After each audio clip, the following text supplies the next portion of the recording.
আজি মোৰ পাকঘৰত বেলেগ ৰান্ধনি সোমাইছে চাওকচোন আচলতে মই বহি আছিলো দেউতাকে আহি হঠাৎ ক'ব ধৰিছে চোৱাচোন ছোৱালীজনী পুৰা পাতা গুটি উলিয়াইছে তাই যিটো কনফিডেন্সত পাতা আৰু গুটি ওলাইছে তাই হেনো নহৰু আৰু আদা নিজে বটিব তাইৰ কনফিডেন্স দেখি দেউতাকে ভাবিছে তাই আগতে পাতা গুটিৰে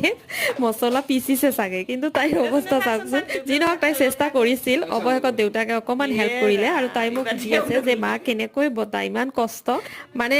মিক্সি গ্ৰাইণ্ডাৰত মানে বটাতকৈ এনেকৈ পাতাগুটিত বটি খালে কিবা এটা বেলেগে সোৱাদ লাগে নহয়নে বাৰু আৰু যি নহওক আজি পাকঘৰত পুৰা বাপ বেটি ব্যস্ত হৈ গৈছে মাংস বনাব আজি যিহেতুকে চানডে এখেতৰো অফিচ নাই আৰু পুৰা সেইকাৰণে মোক আজি বহাই বহাই খুৱাব হেনো তেনেকুৱাতে মই ভাবিলো ইমান ধুনীয়া এটা মুহূৰ্ত সেইকাৰণে এটা সৰুকৈ ভিডিঅ' বনালো আৰু আপোনালোককো দেখুৱালো ভিডিঅ'টো চাই আপোনালোকে কেনেকুৱা পালে জনাবলৈ নাপাহৰিব আৰু মাংসখন দেখি আপোনালোকৰ কেনেকুৱা সোৱাদ হ'ব পাৰে কিবা এটা উমান পাইছে চাগে গতিকে কমেন্ট এটা কৰি জনাব মাংসখন দেখাত কেনেকুৱা লাগিছে গতিকে আজিলৈ আহিলো বাই বাই